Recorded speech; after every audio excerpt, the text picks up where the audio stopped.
So good evening. Welcome to our event on Russia. There's the fall schedule is outside somewhere, so make sure you take one on the way out so you can see what else is coming up at the Center on National Security. I'll just give you a couple of highlights. I'm sure I'll forget one. One we're doing with Suzanne. I'll leave that for her to talk about. But two that I'd just like to flag ahead of time because I know that the signups they're going to be closed fast. Are the last two we're doing this semester. One is with Lawrence Wright, who just wrote a book on Camp David, and that's really an amazingly good read. And so people will be coming here to discuss his book, and that I believe is on November 10th. And the week before that, on November 3rd, we will have a day-long conference on today's terrorism, today's counterterrorism, and the keynote speaker will be the director of the FBI, Jim Comey, and there will be a number of other rather impressive, smart, thoughtful folks. So I encourage you, if you want to come, to sign up quickly so there's room for you to be there. So just a couple of things about tonight. The first is that I'm thrilled to be doing another event with Suzanne and with Pan America. We did one or two last year. They were incredibly fun. And we have many scheduled for this year. I don't know how many because we find interesting topics. So I think this is a partnership that will be fruitful for both of us. I want to say working with Suzanne and working with Pan America has been wonderful. And it's not easy to find somebody who can work with that well, who has the same kind of intellectual passions and willingness to do what it takes to get people to the table. So I just want to thank Suzanne, and she's going to talk to you in a minute. The second thing I want to do is to welcome Stephen Holmes. We worked together at NYU. He hasn't been here for many years, and it is truly a pleasure to have him back, and I intend to have him back many times. So that is my beginning, and I'm Suzanne also. I'm the Executive Director of Pan American Center, and I too share Karen's enthusiasm for our partnership. When you have a partner who can offer a room like this for you to use for your events, the rooms seem to get better and better. There's nothing to complain about. And we too, and I think you've seen it outside, have a busy lineup of events. We're doing another event with Karen and the Center on Open Internet in October, and then one on national security reporting in November, and there may be more added if we can line them up fast enough. And we also at Penn have a whole series of events, and our events director, Beth Weinstein, is here tonight. We have our literary awards a week from tonight, September 29th, and many other things I hope you'll join us for. And you can find it all also on our website at penn.org. And I too want to thank our panel and Professor Holmes and other former colleagues for coming out tonight to give us their insights and contributions. And what really inspired this for me was actually witnessing the work of our sister organization, Russian Penn. Russian Penn, like pretty much every other civil society and human rights organization in Russia, has been under pressure. They've been beleaguered. There has been attacks being put on their building. They've been threatened. And over the last 9 months, we've really seen them rise to the challenge.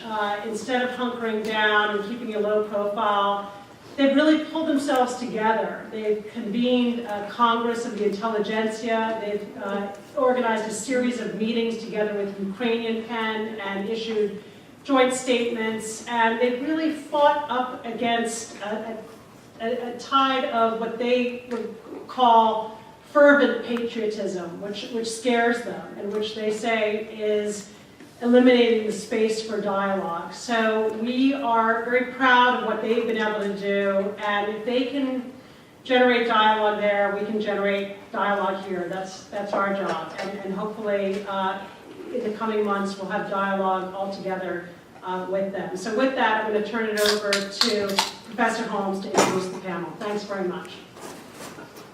Thank you. We do have this really an exceptional panel to talk about this quite difficult topic. I'm not going to tell you everything about the bios you have. We've distributed a statement about them and the books they've written, which you're all encouraged to read. And the way it's going to work this evening is that each of the panelists is going to speak for 10 minutes or so, give us their version, their take on the current situation in U.S.-Russian relations, and the situation in Russia, the situation in Ukraine, where we are now, maybe how we got here, where we might be going. Then we're going to have a few questions. I'll ask them questions, they can ask questions to each other, and then we're going to open it up. And we're going to end at promptly 8 o'clock. So we're going to begin with Kimberly Martin, who's a professor at Barnard in Columbia and a deputy director of the Harriman Institute. So Kim, you just go ahead. Thanks, Stephen, and thank you to all the panelists and to the organizers and to all of you for being here. There's so much to say about Russia and Ukraine that trying to do it all in 5 minutes is a little hard. So let me just try to make 3 points, or maybe 4 points. The first is I think it's really important that we separate out the idea of Putin from the idea of Russia, because even if we can all agree that Russia has national interests at stake in Ukraine and that Russia has reasons for feeling mistreated by the West because of what happened in the 1990s, it was not necessary for Russia to do what Putin has chosen to have Russia do in the current events. As Suzanne in particular was just saying, many in the Russian intelligentsia these days feel driven out. The Putin regime has started identifying individuals as being traitors for speaking out against his policies. There's actually a website that's state-supported that identifies who those traitors are, and there's often television shows that are state-supported that talk about the terrible things that traitors are doing, who are just people in the intelligentsia who are now considering themselves dissidents. And Russia was already going in a negative economic direction before any of this started. It's very clear from a presentation that was made by a man named Guriev, who's a prominent economist, was a prominent economist in Russia, not in Russia anymore, last year in 2013, before anything started, that corruption was really what was driving the Russian economy into stagnation. And Putin turned around and took more territory that he now has to control that was not particularly wealthy territory, that was not making a contribution in particular to the Ukrainian national budget, and now he is responsible for it in a way that just doesn't seem to serve Russian economic interests. So it's dangerous for me as an outsider to say that Putin isn't acting in Russian national interests, but I don't think I'm alone in saying that, and so I would just urge us to keep Putin separate from Russia. The second point I would make is that we don't know for sure whether the ceasefire is going to hold or not. We get different information on a daily basis about what's happening with the ceasefire. But even if the ceasefire does hold, it serves Putin's interests. And so it's not something that was imposed on Putin. In the immediate term, he gets a frozen conflict zone where he didn't have one before.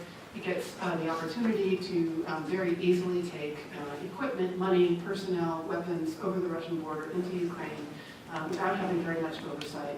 And while certainly the OSCE is supposed to serve a monitoring mission, that's going to have a lot more impact on what the Ukrainians do than what the Russians do. Just because Ukrainian society is more open, Ukraine has elections coming up, which means that people can argue against whatever policy the Ukrainian government takes. And besides, Putin just has an easier time hiding things and using tricks he's used throughout his career to not be clear on exactly what's going on.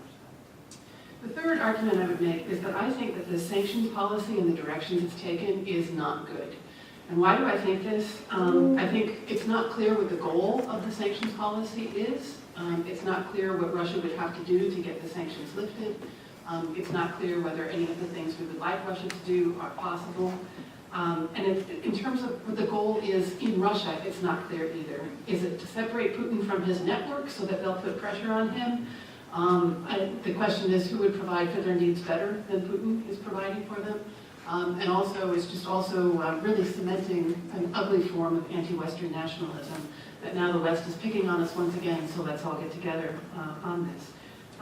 If the goal is to lead to regime change, I think that we've learned over the last 10 or 15 years that that's not a smart thing for the United States and for the West to try to do around the world. And it's also not clear that if Putin were kicked out, whoever replaced him would be any better than he is. It's very much more likely that it would be worse. So when I put all this together, I'm not very optimistic about the current situation. I see Putin as being pretty much in control and leading things. And if he were to leave, whoever came next would likely be worse. And I don't know what good options are, but coming from the perspective of the West, I think it's a mistake to do things that make Russia once again feel, as it has felt over hundreds of years of history, that the West is out to get it, that the West is trying to humiliate it, and that the West is trying to show its superiority. So I'll stop there. Yeah, thanks, Kevin. So just ask a couple questions which you can maybe answer or not, or we can talk about in the discussion. So Putin, distinguish Putin from Russia, well, but the idea of being humiliated, that's not just Putin himself, that's something, you use that term. So if you try to describe to us somehow, what are the other forces with which Putin has to deal? Where else in Russia is there? What are the compromises he's having to make, or what are the forces he has to manage? Particularly when you think about sanctions, if the Russian elite is fragmented, which it seems to be, or there seems to be different forces, how are the sanctions affecting the balance of power among different groups? So, is that something we need to think about when evaluating the consequences of the sanctions? And then finally, is a frozen conflict in a country as important as Ukraine? We've seen frozen conflicts in tiny places, but this is something that's a really major. How stable can that be? I could go on for an hour on all those topics, as I'm sure the other people on the panel could, so I'll try to be brief. The way I see Russian politics is that it's an informal politics system, which means that what matters is what happens among Putin and his group of very close supporters, whom he rewards by giving them various kinds of economic payoffs and various kinds of power payoffs. Public opinion matters, but it matters only as a tool that he can use to indicate to his group of close supporters that he's still in control and still powerful. So I don't think that elections matter in Russia the same way they matter in fully democratic societies. That's the first part of your question. In terms of the power balances, it's pretty clear that what the sanctions are designed to do is to drive a wedge between Putin and the people he's been giving payoffs to, which is a combination of former colleagues from the KGB and the follow-on FSB, who now have positions in a lot of major state-owned enterprises where they can control the contracts that those enterprises are involved in, and that allows them to take a cut along the side. It's also his old friends from St. Petersburg and former Leningrad. And then to some extent, it's also high-level people in the Moscow Patriarchate of the Russian Orthodox Church. And also, increasingly, there is an academic set of voices that come from a nationalist view that's called Eurasianism, who are probably less powerful, but nonetheless have an arrangement of one sort or another with Putin.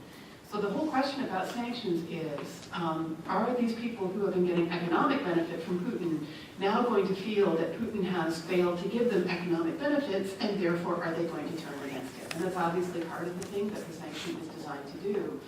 The question is, who do they turn to instead? Are they going to turn to the economic liberals, who are more interested in a Western-oriented society? Not likely, because those liberals aren't going to give them their payoffs that they get from the contract system. At least that's my view.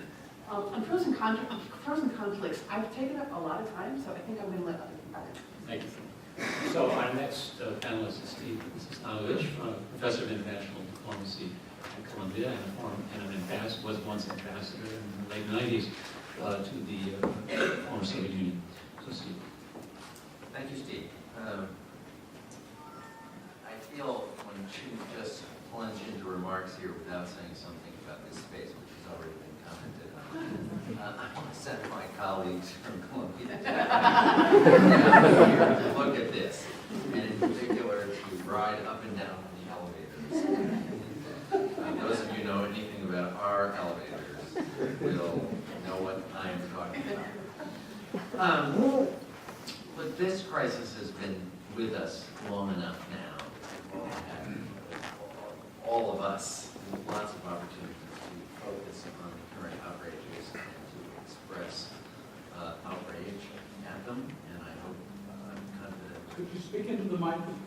I'm confident we'll have opportunities to fulminate further this evening. But I thought I might do something slightly different, which is just to kind of pull back the lens a little bit, to look at the broader record of Russian-American relations over the past 30 years.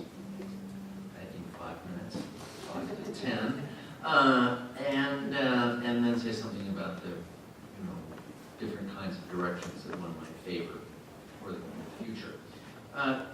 The relationship has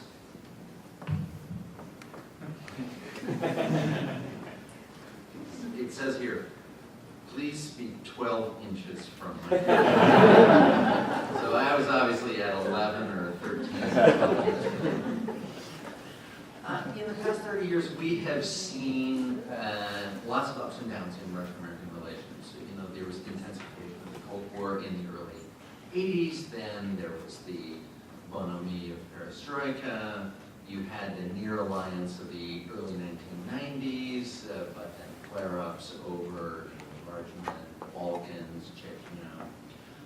You had the post-9/11 accord, and then deterioration, the low point being the 2008 war against Georgia.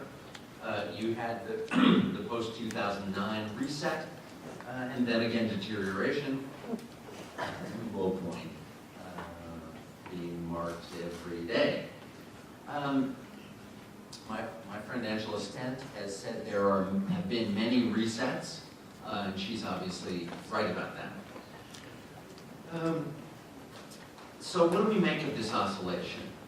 And where are we now? Is this just one more turn of the wheel, and do we expect the wheel to keep turning so that the next thing you know, we'll have some kind of improvement before too long? I think it's hard to make that forecast for any near-term improvement, and yet the pattern of oscillation is strong enough that some people have begun to look at it. Angela does this herself and say, you know, really what we need to do is try to smooth out the relationship, break out of the pattern, end the ups and downs, and recognize that our hopes have been too great and maybe our disappointments therefore out of proportion too. Now, I don't support this view. And I want to say why. This is advocacy for messy oscillation, with all of its the kind of inglorious elements. First, my general study of American foreign policy, I'm going to plug my own work here, makes me think it is hard to find a stabilized policy that's good for the long haul. Sustainable policy, just kind of an illusion. I make this case in my book, Maximalist, America and the World from Truman to Obama. Highly recommend it. Secondly, I am skeptical that even if we, the United States, could find the way of having this sustainable long-haul policy, that it would be possible to agree with the Russians about the demarcation that would make it possible to have that steady state approach. What things we were not going to disagree about, what things we were not going to aim at. It would certainly be extremely hard. Third, it seems to me better, I'll make this case to all comers if you want to challenge me, better to aim to cooperate as much as possible when the stars align, but no need to hesitate with our disagreements when they don't. Today, it seems to me, it would be very undesirable, I'm getting the idea that Kim and I have a disagreement here, to back off our opposition to Russian policy out of a sense that we have to stick to the middle ground. If there's something wrong with sanctions, to me, there hasn't been enough. It seems to me that's on the downside. When possible, it seems to me we should, that's on the upside, establish the precedent that serious cooperation is possible. We shouldn't write that off because we think it won't allow a steady state policy. Fourth, I doubt that we would have to sacrifice everything when we have disagreements. We see that that's even true now. We can't be sure how far this is going to go. But I think we need to make it clear we're willing to do so. In fact, to sacrifice more than we I would say that might have the positive effect. This gets to a point that you made about the internal dynamics. Stimulate a deeper, more introspective debate in Russia about what the right relationship is with us, and about things that could be lost when relations turn downward. I don't think Russia's really going to fear that very much. I think it would be good to give Russian pen a better talking point about how lousy relations could be. Fifth, I don't believe that Russia is so unique that we can't over time develop a more deeply cooperative relationship that lasts. Putin claims it is, and that's part of the challenge that he represents. But I don't think that's right. In the short term, however, the greater need, it seems to me, is to demonstrate that isolation is possible when Russia launches a policy of aggression. And that seems to me the right policy today. That is what Russia has done. And the right message is to convey to Putin and to Russian pen and all other participants in the debate about Russian policy is this is not going to work. This is going to bring severe costs to Russia. And unless we can say that, frankly, I don't think we will. Thank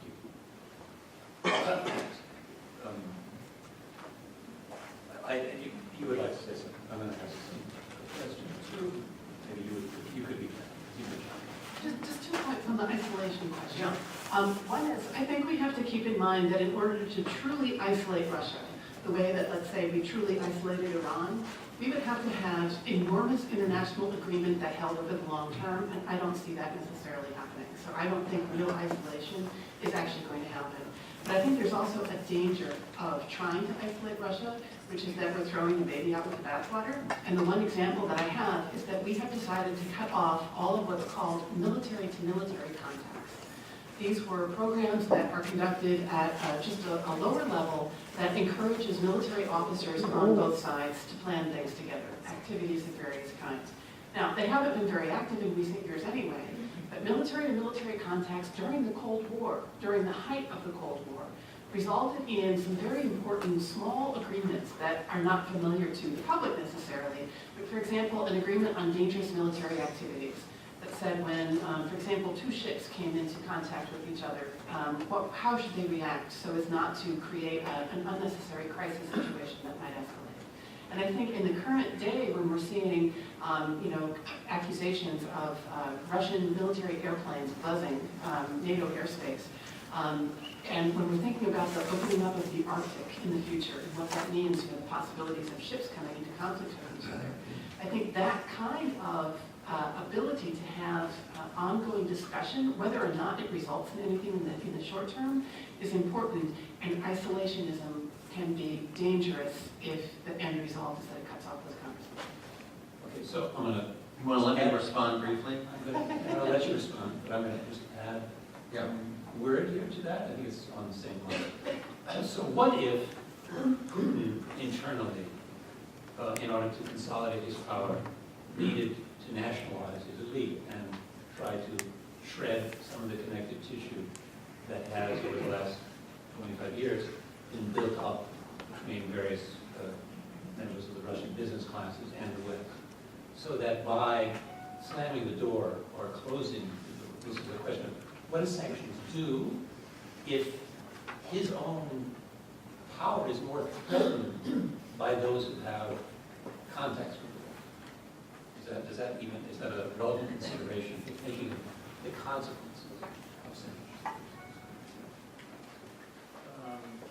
Okay. I don't think you have to isolate Russia to the same degree that you've isolated Iran, as I just questioned the comparison, in order to have an effect. The policy toward Iran has been far more single-minded and an attempt really to go after a much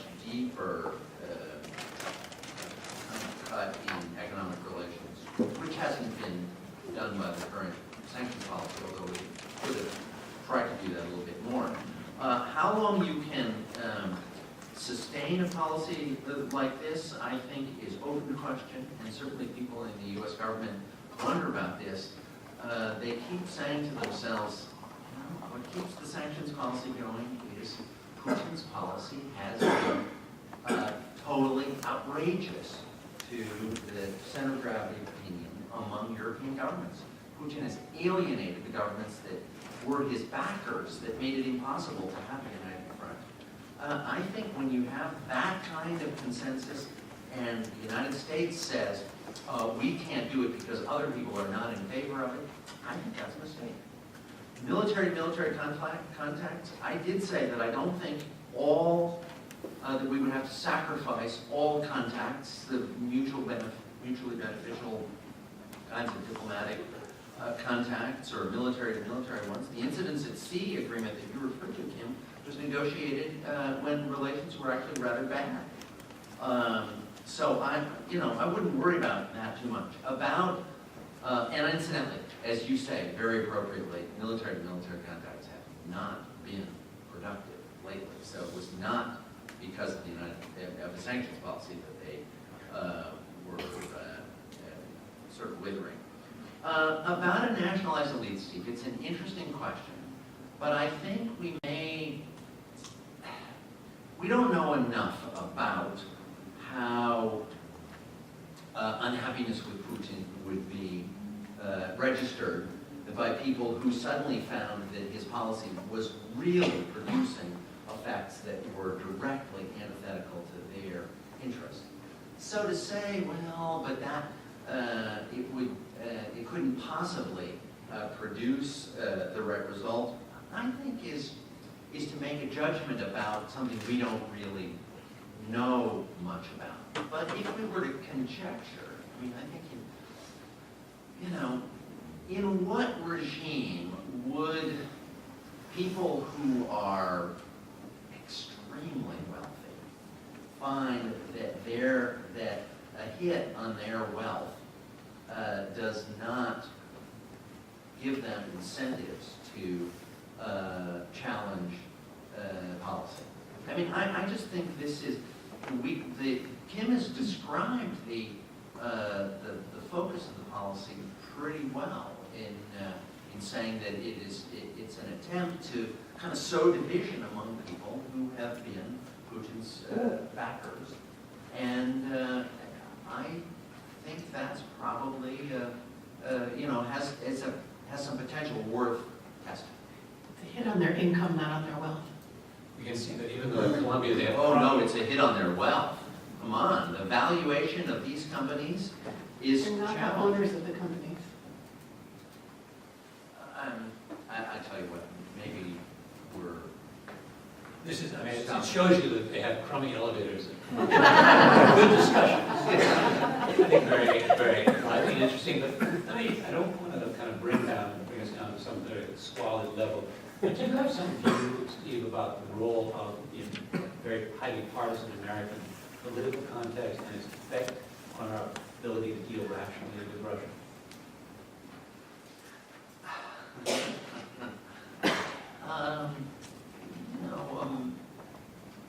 There is a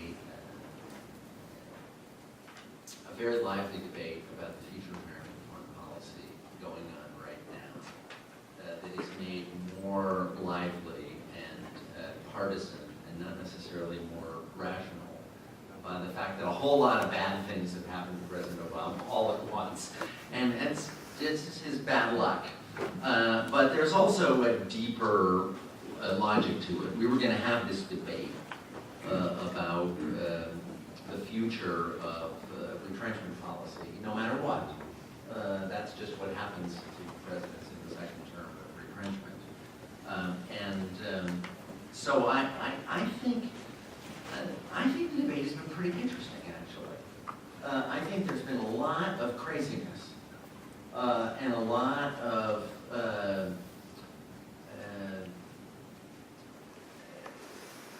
poorly articulated views on all sides. I hope I haven't contributed to that too much.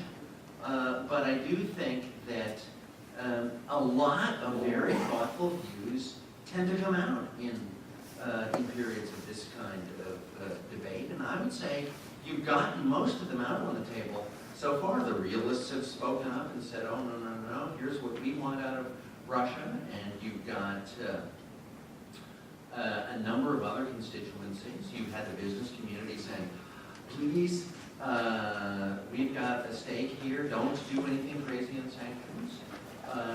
You've had various parts of the U.S. government debating with each other, almost openly. I think it's been pretty lively, and I enjoy it.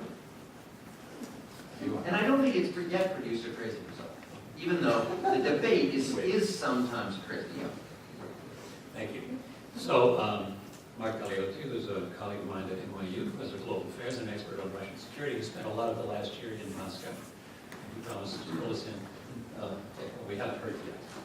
Right. Well, is there still a lot to say about Russia? Well, I think there is.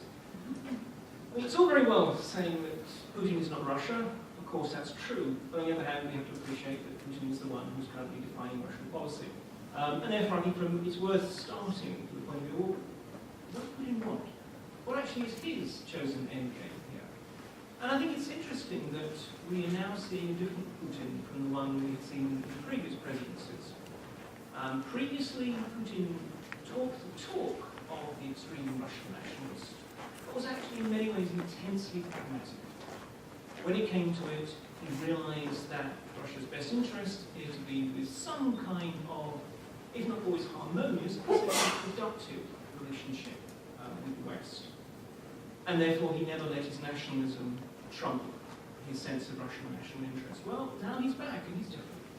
And whether it's, who knows, impending mortality, just got sick and tired of his sort of period as prime minister instead of president, whatever it is, clearly now his nationalism has been thoroughly turbocharged. He genuinely believes in the essential uniqueness of Russia, that Russia has a special case to be made about precisely that it has been unfairly constrained.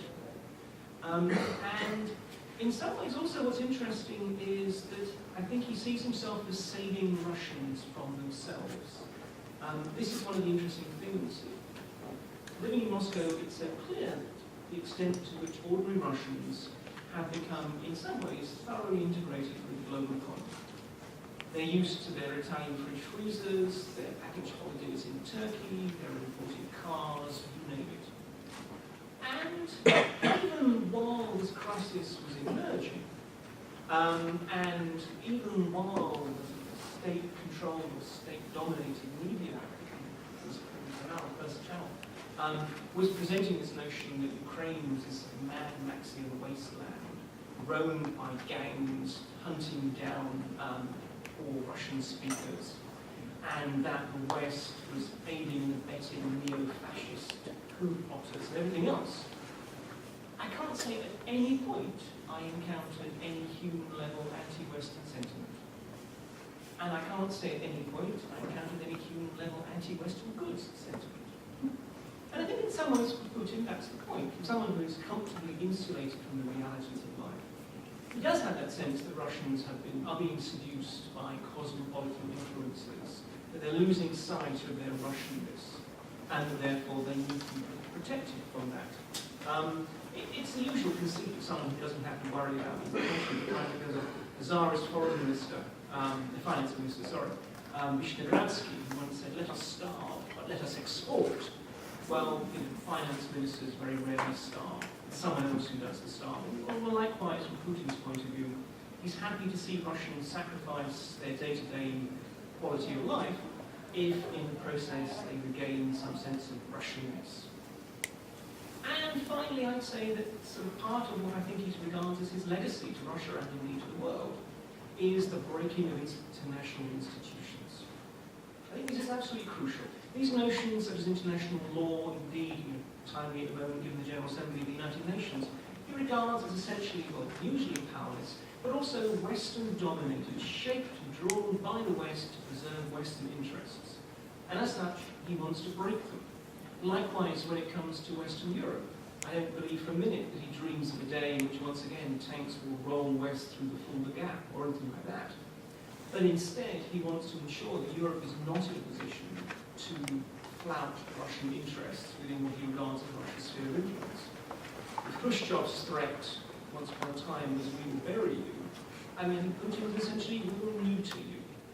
We will find ways of exploiting your internal contradictions to the point where you can't do anything that really matters. And hence, I think what is happening in Ukraine is important not just because of Ukraine and Ukrainians, obviously, but it is important precisely for what it says about Putin's wider geopolitical view of the world and Putin's sense of where Russia's place ought to be. And so this is, for me, the challenge for the West, not just the United States. It is how do you respond to a regime which, at present, seems not to have to worry about any kind of meaningful internal resistance. I mean, it has to be said, okay, question of having boys come home with body bags from eastern Ukraine, I don't see any vast enthusiasm for that. But I couldn't find a single person outside the tiniest fragment of Western-oriented Russian elites who had anything but praise about what happened in Crimea. Doesn't matter if you were the sort of liberal who marched against Putin at Bolotnaya Square. Odds are you would say, yes, but Crimea was always Russian and this is historical and righted. The minor detail that involved, breaching international law, invasion. These things happen. And let's be honest, the West actually is not in the strongest position to really say that international law should be considered an absolute. Okay, no internal resistance. The capacity to leverage the resources of his country in a way that democratic societies find a lot harder. The capacity to basically willfully break the rules of international etiquette, for want of a better word. Before we actually started the panel, I mean, someone was talking about, Putin lies to foreign leaders, knowing that he's lying, and knowing that they know that he's lying. Well, why on earth does he do that? Does he do that? Well, in part because he can. It might sound petty and almost teenage, but there is actually a more powerful message encoded in there. When you want to say, I'm lying to your face, what are you going to do about it? And the answer is nothing except in a few days' time express deep concern. From his point of view, it says something. Again, it says something about the encoded weakness of the West. These things he regards, we might regard it as positive human attributes. I don't think he does himself. We are constrained by laws, by etiquette. We are constrained by international agreements. We are constrained by democratic processes that require degrees of transparency. We can't just lie to our own people, saying troops in Crimea. No, of course not. Without having real trouble. We are constrained by actually the fact that whereas the West matters a lot to Russia, Russia doesn't actually matter that much to the West. Depending on whose news media you're listening, what happens in Iraq or what happens in Scotland actually might well be regarded as of greater immediate primacy than what happens in Russia. Russians are aware of that, and what once upon a time burned in their souls as they thought, well, why are we not more important, they now can regard actually as a strategic asset. I mean, from their point of view, ISIS, brilliant. Soaks up lots of jihadists from the North Caucasus, who otherwise would be busy sort of blowing up police stations and things, at least for the moment, and it distracts NATO in the West. So, all these reasons, it poses an exceedingly sort of complex challenge, given that Russia's tactics are surprisingly sophisticated, a form of non-linear hybrid warfare that pushes through political, intelligence, business, and only often as a last resort, military means, in a way to essentially always operate below the tripwire. Never actually to initiate something that would likely cause some problematic response for Russia. So, what's the aim? Well, there are some who say, okay, we need to make a deal, that there are sort of, somehow, we can strike a deal addressing Russia's legitimate interests. That's the very sort of brown point you find. The problem is, and I would stress,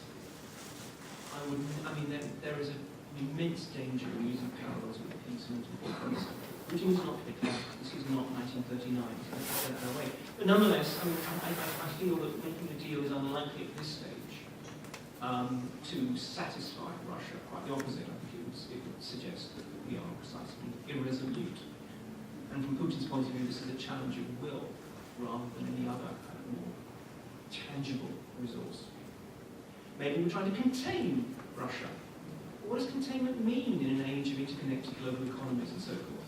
Does it mean, for example, that companies moving their money through the Cayman Islands, having bounced it through Israel, shouldn't be allowed to invest in strategic industries in Europe? Or does it just simply mean we want to keep Russians out? Because the irony is, I mean, I'm in the long term, I'm a great advocate of as much contact as possible. Every exchange student who comes to the West, every business person who has to operate under Western legal and economic finance, actually, bit by bit, becomes slightly sort of socialized to a set of values which are deeply corrosive of the current Russian system. Which is fine if we're operating on a 20-year timetable. Not much fun for the Ukrainians. We say, settle back, 20 years' time, everything will be fine. Or are we actually looking at regime change? Which, although no one ever really wants to talk about it, is implicitly encoded within this whole notion of sanctions. It is precisely, it is to alienate enough people within the elite that they bring about, if not necessarily the change of who's sitting behind the big desk in the Kremlin, but nonetheless a sufficient change to policy that in some ways means that the Putin of the future would not be the Putin of today. We have regime change without actually changing the people. Which is, of course, deeply problematic. I mean, I don't... Somebody, you said, that, oh, well, you know, the next person is likely to be worse. Well, I'm not sure if the next person is likely to be worse, because we're not talking about Libya, we're not talking about cases in which we bomb the snot out of countries and hope suddenly that democratic leaders arise from the level. We are basically talking about circumstances to encourage a palace coup. The sort of thing that happened to Khrushchev, sort of thing, and if I think of my own sort of political memes, happened to Margaret Thatcher, where there was a point that to the great and the good of the elite sort of say, well, you've become a problem rather than an asset. It's time for you to go. We'll look after you, we'll praise you to the rafters, but it's time for you to go. This is possible, but though again, it's not going to happen quickly. It's not going to happen in the short term. Maybe it's going to happen in 5 years or 2 years. But this is a challenge, and I mean, I don't have this nice, neat answer. I think I'll just like to end with sort of two observations. One is that Russia has been tremendously opportunistic. We have to realize how weak Russia is. This is a country with pretty much no positive soft power. No one sits there really and thinks, wow, I'd like to be like Russia, especially not in the West. This is a country whose economy is around that of Italy or Brazil. Who worries about the Italian war machine rolling northwards? Again, Russia is leveraging much more of its resources for military and other purposes. But the point is that that means it's burning resources that it can't spend on what it needs to be spending, which is everything from pensions funds through to infrastructural improvements through to economic diversification. And politically, there is a brittleness, I feel. And this is the final point. One of my sort of favourite, though very occasionally interlocutors in Russia, is a colonel in the FSB, the Federal Security Service. He is, I hope you wouldn't mind my saying this, in my opinion, monstrously corrupt. I mean, on a colonel's salary, he has all the trappings of the daily oligarch. You know, the huge, opulent dacha, everything else. His kids, interestingly, are both out of Russia. But he's also, he's very smart. I mean, again, it says something about the essential moral bankruptcy of my soul. Many of the people I get on best with in Russia tend to be current or former secret policemen. But he's someone who a couple of years ago was a real Putinist, a true believer that Putin was the man who had saved Russia. And a lot of people have the same opinion. When I met him more recently, and this is before the sanctions regime hit, he had become in some ways disillusioned by Putin, in part because of the sort of shenanigans that saw Putin return to the presidency. It sent somehow social contract had been broken. Now, he was still a practical Putinist, a pragmatic Putinist. He knew that this regime was necessary, or something like this regime was necessary, because he's exactly the kind of person who, if there was some kind of democratic, liberal change, he's the sort of person the tax inspectors, the lustration committees will all be coming after. But on the other hand, precisely because he's pragmatic, I feel that there is this constant cost-benefit analysis. He and the rest of the elite need Putinism. Doesn't necessarily mean they need Putin. And just as in some ways, I think Putin and a very, very small circle of people to whom he still listens these days, a shrinking circle, in some ways are willing to sacrifice the interests of the elite and the masses alike in the name of building the Russia that he thinks there ought to be.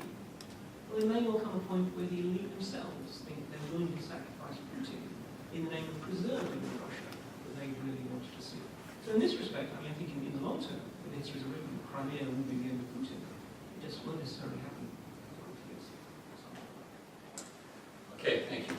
So I think we want to be autonomous up here talking to each other for the next 10 minutes, and then the secretary will open up to questions. So this may be a question to you, but also the others can chime in. So you have some simple way of explaining how the new Putin came into being, why the older Putin was more comfortable, more pragmatic, disappeared. So one, just how do we think about this this change that you described? How does this new Putin, how does the world look from his point of view if, as you described it, and I think so as well, if people are Steve is even supporting this, if people around him are looking at him and saying, you'd be better off without you, or maybe you're dispensable. How does the new Putin that you've described and you've seen acting in this way react to being seen as dispensable? Well, first of all, in terms of how Putin changed, I clearly have absolutely no idea. This is something that Putin's therapists could ever want. However, like any good academic, I'm happy to speculate on absolutely no factual basis whatsoever. And I do feel that in some ways, there are three, to me, I'm guessing, three pivotal elements. One is just simply time passes. Almost every, especially authoritarian ruler, as time goes on, their circles narrow and they become more extreme, more convinced of their own misguided role. That's just a general principle. Secondly, I think that during his time as Prime Minister rather than President, although in practice he was still clearly the boss, nonetheless, I think that has left him with a sort of start to reassert himself. But thirdly, I think he does seem to have been genuinely shocked by the emergence of popular protest when he returned to the presidency, or around his return to the presidency. There were periods in which he clearly irresolute, he simply just dropped out of sight. He had no real answer to the sight of tens of thousands, possibly hundreds of thousands of people being actually out there willing to protest against him. And in some ways, I think this is something that some people would have regarded as a sign that, in fact, something needed to be done about policy. I think to him it was a sign that there was something wrong with the Russian people, or at least the Russian people who were protesting, which is clearly the most westernized, and from his point of view, cosmopolitanized fraction of society. But as I said, that is entire speculation. We have what we have. And in that context, how does Putin respond to feeling marginalized? Well, point number one is we have no idea if he has any idea what's going on. One of the things that has come up, Ben Judah wrote a really interesting article about the essential isolation of Putin these days. It's a man who sort of gets up quite late, has a leisurely sort of hour or two swimming and so forth, while all his aides wait, before he sort of starts to hold court. He doesn't even want to go to the Kremlin. He spends most of his time out of Moscow, because going to the Kremlin is a hassle. Briefings seem to become done from a narrower and narrower circle.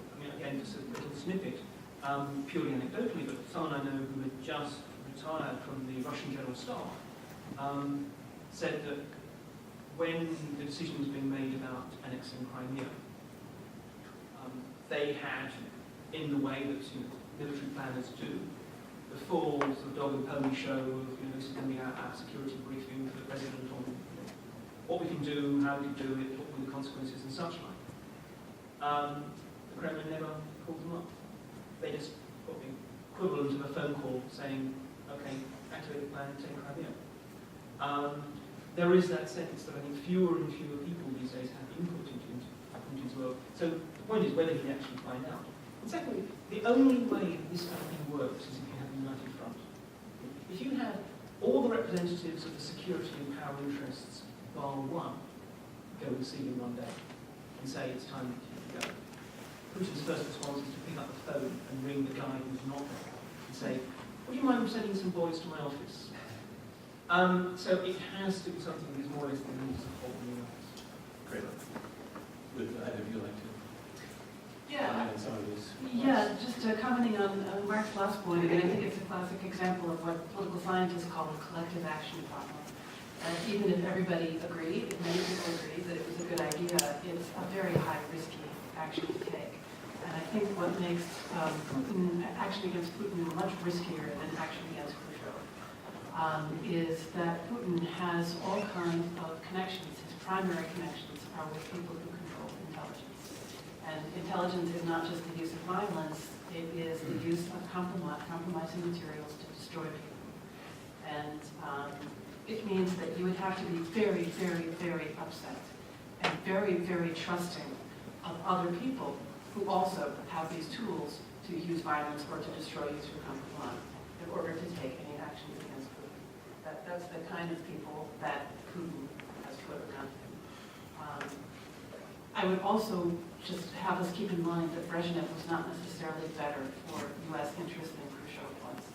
On the one hand, we got rid of somebody who did the harebrained scheming in the Cuban Missile Crisis, which was an incredibly dangerous event. But on the other hand, Brezhnev also presided over a very sustained level of tension in the Cold War.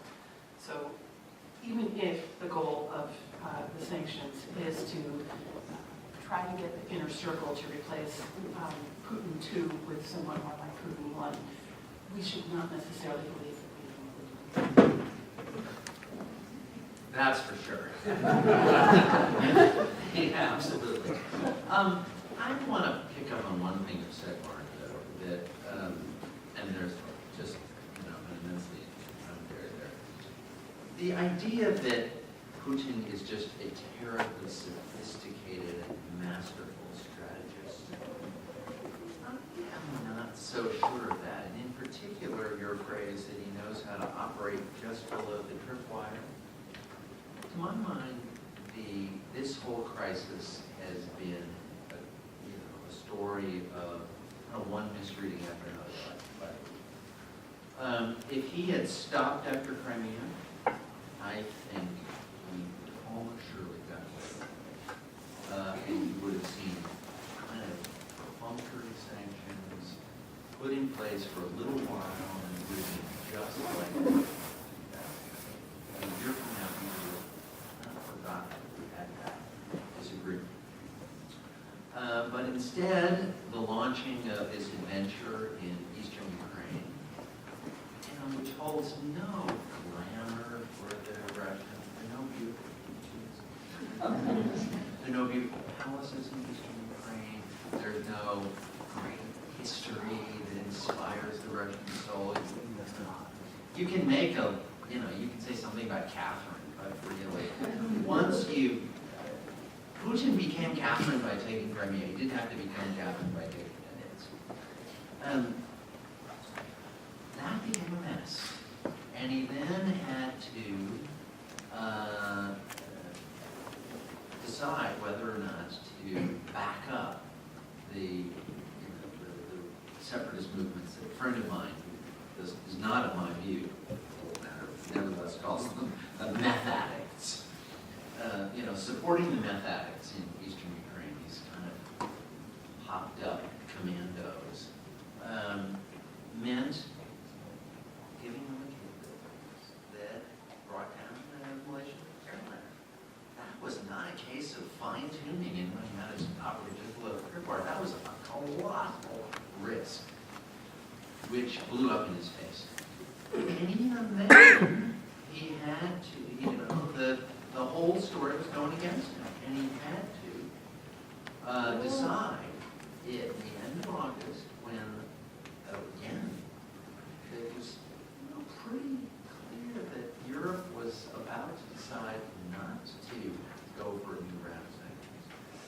sends in the troops. It, looks much more like, big military vehicles rolling across the border. I mean, it wasn't really a quote-unquote invasion, but it was a big commitment of Russian military power in a way that drove Europeans crazy and drove the fence-sitters into the sanctions camp. So once again, Putin did not operate just with the curveball. He brought on a whole new world of hurt for himself by making a decision that he's absolutely not going to agree to a ceasefire on Ukrainian government terms. Now, has anybody seen the maps of the sort of, the shows Donetsk and Luhansk with little shrinking and expanding red blobs to show what the separatists control? A not very great red blob of mid-August has become a bigger blob. For that bigger blob, he's, launched the worst, or sustained and intensified the worst crisis with the West in 20-odd years. Explain the strategic brilliance of this.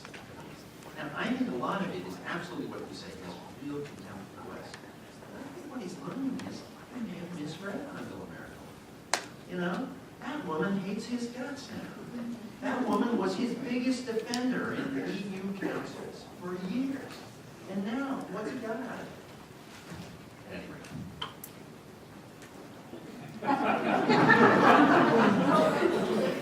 I certainly never said that Putin was a masterful strategist.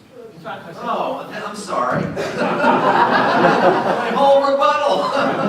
Unnecessary. And I said that Crimea is really what I think ultimately will bring down. No, I think he's a brilliant tactician. In other words, he's good on the short-term stuff, not on the big picture. Because actually, let's be blunt, he has got away with Crimea. If all of a sudden Russia agrees some kind of deal over eastern Ukraine, those sanctions go.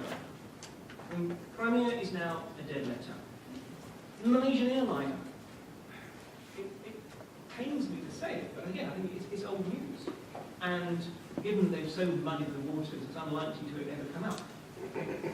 This is a situation in which, yes, he has galvanized NATO, he has created a common front in the West, he's alienated Merkel. We might see Finland deciding to join NATO. There are all kinds of long-term costs, which are precisely things that he doesn't want happening. But nonetheless, I think we have to realize that East Ukraine, part about East Ukraine may not have beaches, but it does have defense parts that are essential for Russian military technology, in particular nuclear weapons.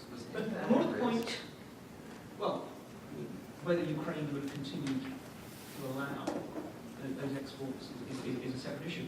But more to the point, this is never about Eastern Ukraine. This is about Kiev, not Donetsk.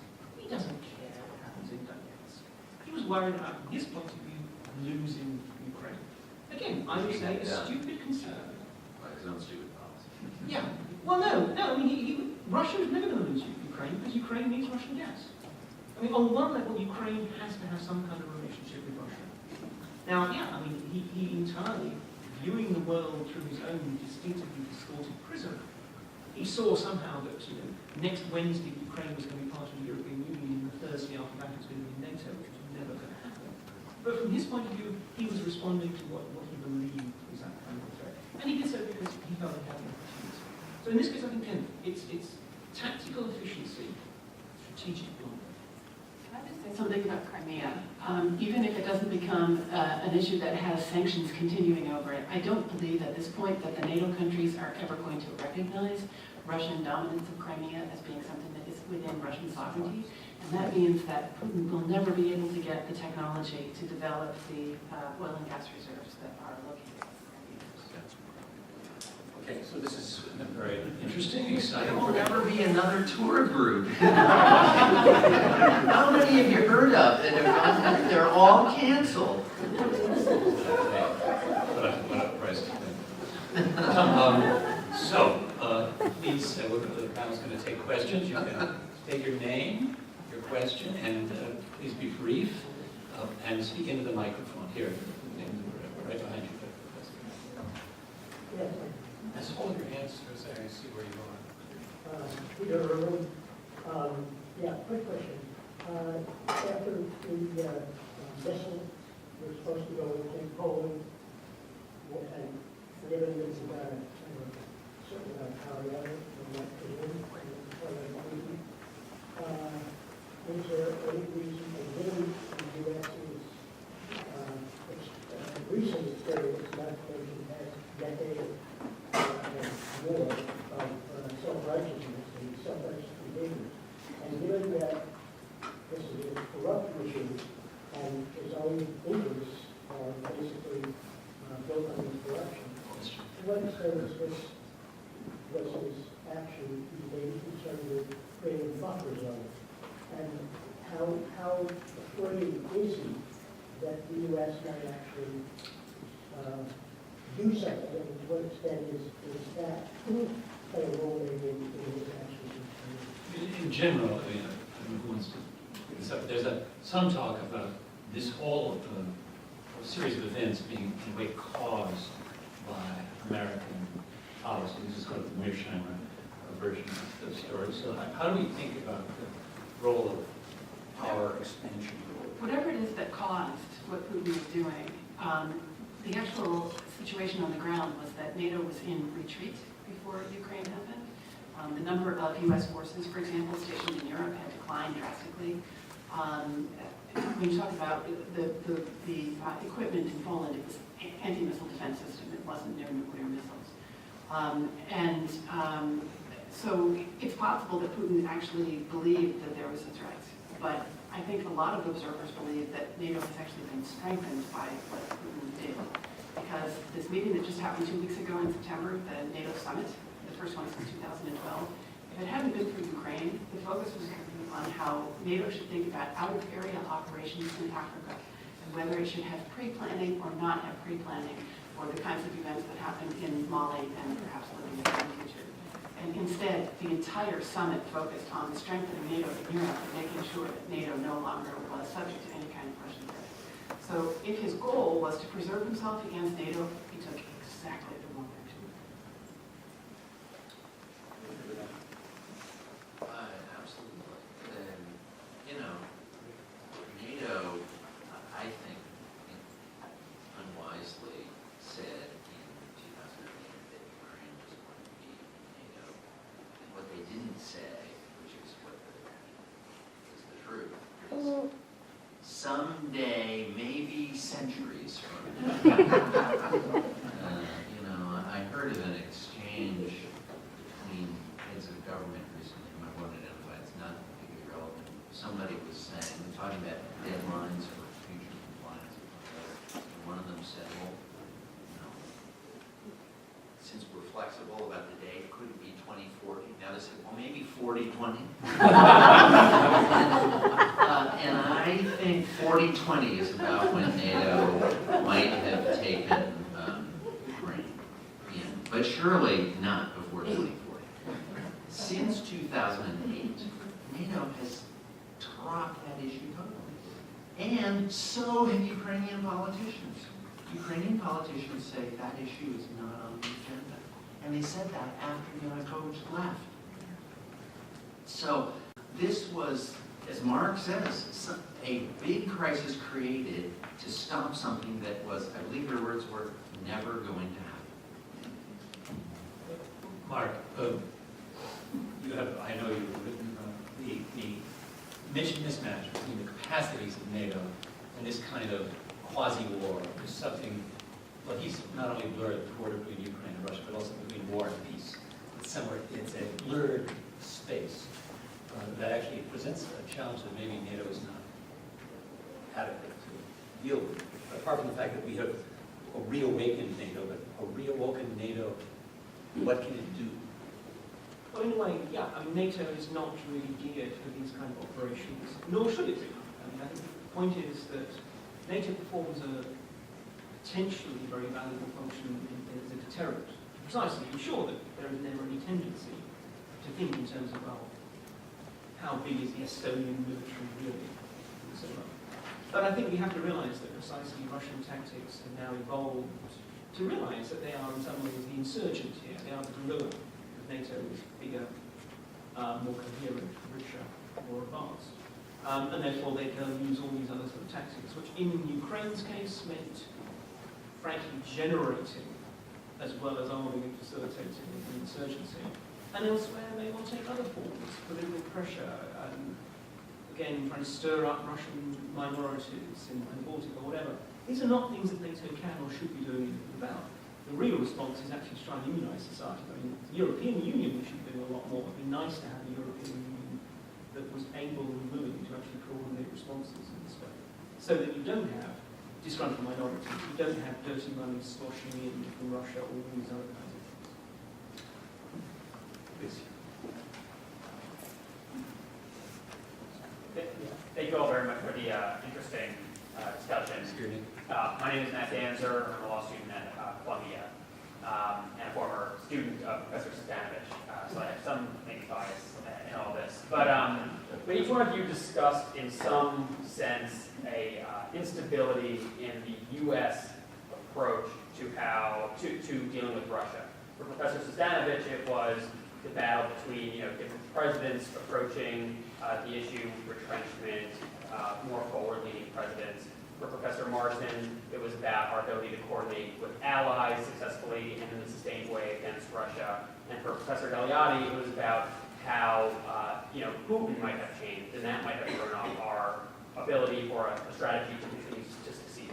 And so I'm wondering, has there ever been, is there now, or will there ever be a stable U.S. strategy towards approaching Russia that will allow us to successfully handle these situations, or will it always be a mismatch where we have to figure out, are we behind, not necessarily creating a stable relationship with Russia, but certainly creating a stable U.S. approach on our side, how we deal with Russia on a constant basis?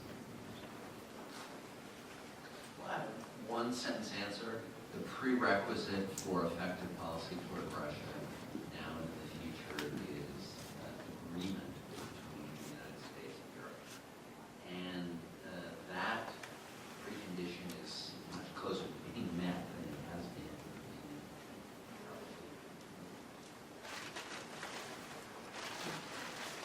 Frank, I one sentence answer, which is strategy can only follow once the United States knows what it wants. That's the fundamental point. I mean, rather than just simply, don't be so beastly, which is not really the sort of basis stuff. But until we work out what America wants from the approach to Russia, how can you have a strategy?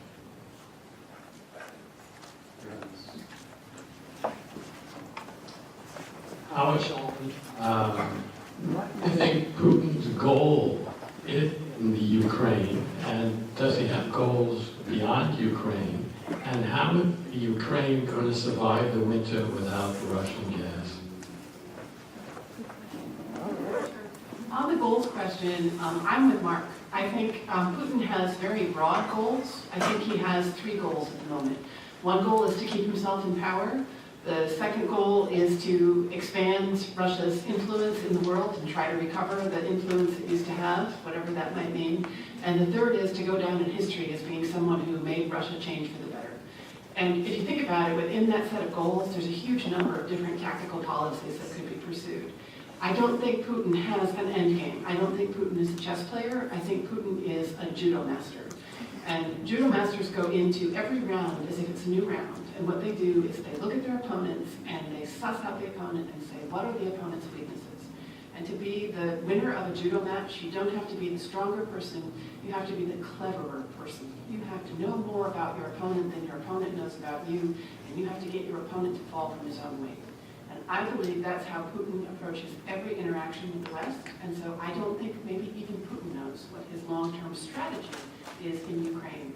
I think that he will keep on looking for places to push. Where he is able to push forward, he will push. Where he meets resistance, he will stop and redirect in another direction. In terms of the gaps, that's a very interesting question. Europe has a rule that says that in the European Union, you're not supposed to control what happens on the gas pipelines that you use. That anybody can use a gas pipeline to go in any direction. But Russia is hitting back on that, saying, and it has been making these little tiny hits against various European countries in the last few days, saying that it's not that we're going to cut off your gas, but that our contracts have a huge range of give in terms of what the minimum and what the maximum is that we'll send you. And we can just tell you that all we're able to send you is the minimum that's in the contract. And if we do that, there's not going to be enough gas left over for you to export any back to Ukraine. So I think that is indeed the key question. Carlos Pascual, who was the American ambassador in Ukraine and an energy expert and working on energy policy in the State Department until recently, he's after artist Columbia, wrote a piece in Reuters a couple of weeks ago on this question. I think it was last week.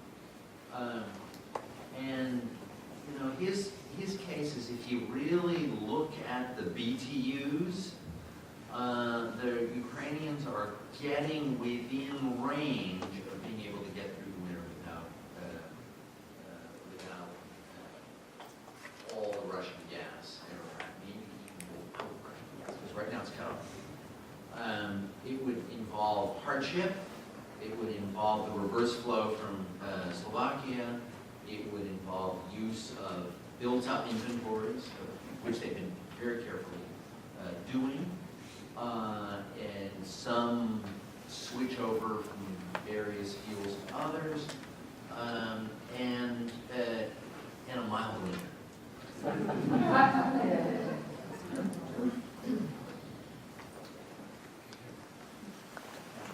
You speak of Russia, excuse me, Say your name. Bob Wingram from NBC News. You speak of Russia as unitary, yet we see all sorts of trade within Russia with grand depopulation of the middle of the country, the Muslim, I don't know what you would call it, but distancing in the south, in the southwest.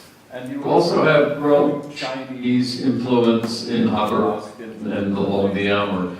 What do you think we're going to see over the next 10 years, and how does that affect all of your calculations for both the Antennium? So this is a big question. Well, I mean, I think there are two separate points intertwined on that.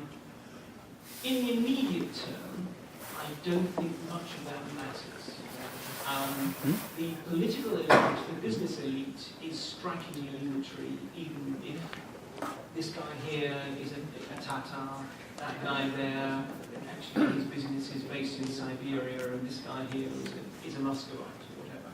In a way, the chains of loyalty that bind them, or the chains of self-interest, perhaps one probably define them, are stronger than where they come from, or whatever. And you know, as I think in different ways we've all said, I mean, this is not a democracy in any meaningful sense. It's not actually individual constituencies have much contact, in fact, traction on the process. But then there is also the longer-term question, which is an exceedingly interesting and complex and ponderable one, which is actually, does this country stay together? Do internal sort of tensions eventually say that it might find itself breaking apart? Or if not actually breaking apart in some kind of cataclysmic way, but just simply the interest. I mean, already, quite frankly, if you're in Vladivostok, what happens in Beijing matters as much to you as what happens in Moscow, and Beijing is rather closer. You know, if you go to Vladivostok, well, you'll be looking south for your money and your workforce, rather than north, west, or east. You know, in many ways, these are places that are already, in de facto terms, begun to spiral into China's orbit. And you know, Russia's not comfortable with that, but at the moment, they need China. I mean, the recent gas deal, you know, it was a clear case in which the Chinese knew full well that Russia needed a deal, and did the Russians no favours whatsoever, in those terms. So I mean, I think there are these long-term tensions, but precisely for me, so long as the political structure, the superstructure, remains, as it is so far, though we'll see if the sanctions do change that, remains fairly unified, then in a way I think this is largely a controllable long-term threat rather than anything more immediate. And And you earlier mentioned Putin's decided to kind of pick apart or break up the international order, or the rules of the international order. And you would have thought that if there's any country in the world that had an investment in the inviolability of borders, which it is just trashing, it would be Russia, given that huge, long, vulnerable border, which is. But do you have things to say about the complexity of the Russian landmass and its population? Well, I would just say that there, I think you were meant to hear a picture of Russia up here in the group as not unitary, but with a lot, not unitary, with lots of lines of division, even if you could describe the elite unitary, I would say maybe business elite is using more unitary, but blatant lines of division. I'd give you 3 question marks for Russia in the next 10 years. One is, after a decade of very significant economic growth, which, apart from becoming Catherine, really is the basis for Putin's legitimacy more than anything else. What will a decade in which that growth is significantly reduced? Putin had a decade of almost 7% growth. 2-3 times that of the United States, 3-4 times that of the United States in that period. Now it's less than the United States, maybe 0. So that's a question mark. What does that do to Putin's legitimacy? Secondly, Putin and his group have been very good at managing elections. They had a little hiccup there in 2011, and that may happen again. There was enough falsification that it just insulted people. How is that going to work the next time around at parliamentary elections and the next presidential election? I said, Steve, we don't really know how the system works, but what kind of presidential race is that going to be? How will this unitary elite actually line up in that for that election? And secondly, since you mentioned Muslims, in the past year, or last year, in 2013, you had race riots in Moscow. Something that really got people's attention. They were unprepared for that. And it's not something that you can say was just a one-time. What is the future of ethnic relations in Russia going to be in the next decade? I'd say that's a big question mark too. You tell me the answer to those 3 questions, then I'll tell you who will be president. Can I just add that when we're talking about all of these divisions that end up harming ordinary people, the economic problems that will affect pensions, that will hit the regions outside of Moscow very hard, it is at that point, if you start seeing instability and the danger of violence happening around the country, I think that is when we hit the danger point of what happens next in Moscow. And I think that is much scarier than the question of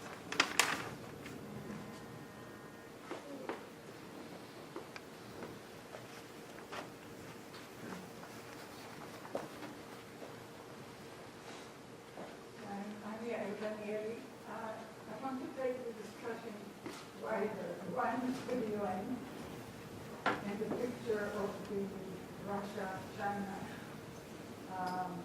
interacting, the Security Council in particular.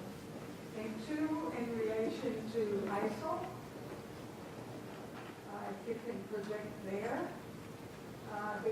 or ISIS or IS, I mean, total kind of thing.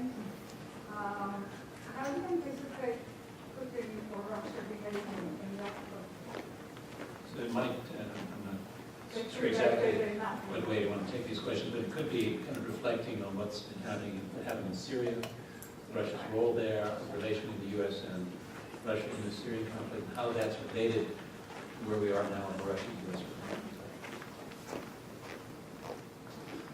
You know, I was a little surprised that Mark said Putin wants to break international institutions, because I think Putin definitely has a real problem with the whole idea, exactly as you say, rules that were devised by Western powers, not with Russia's say-so.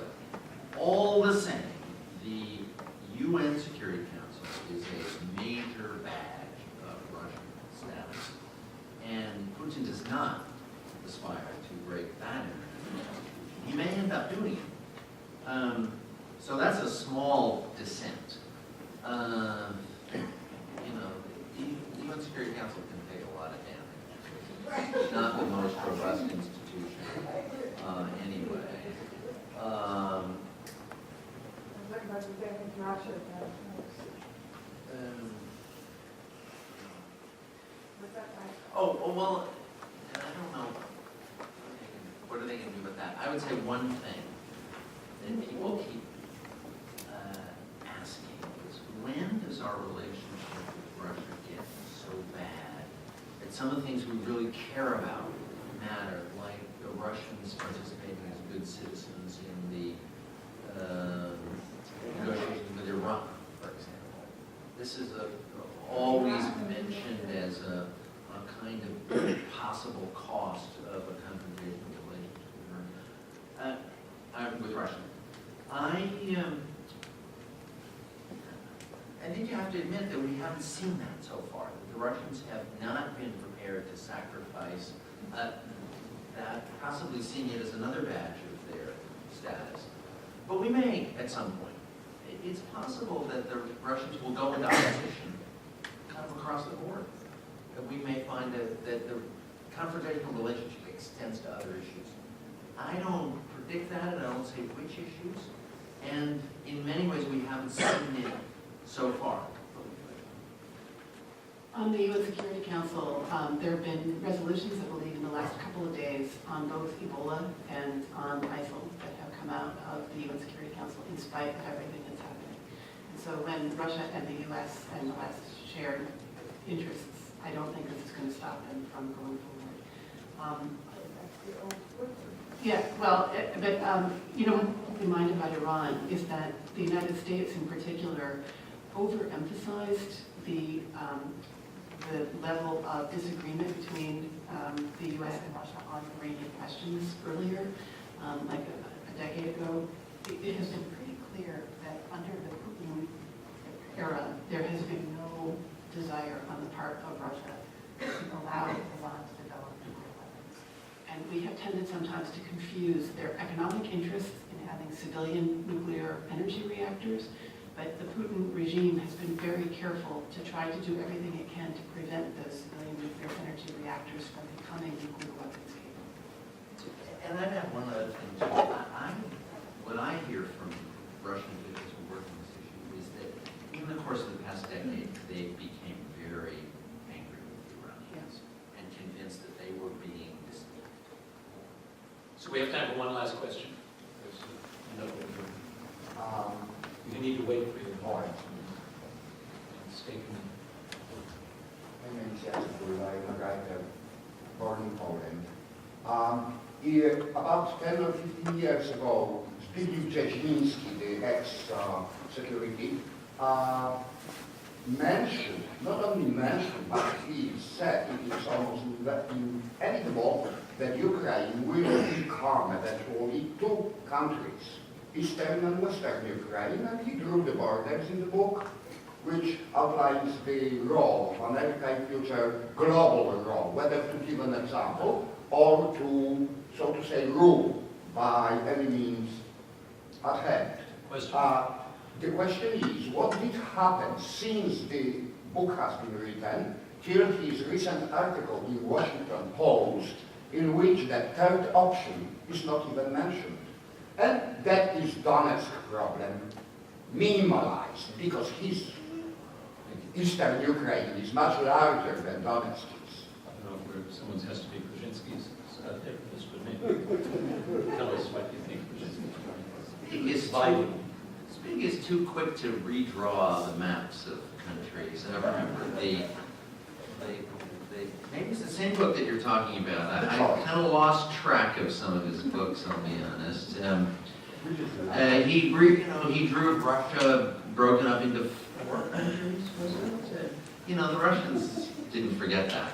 And it turned out not to be a very good prediction.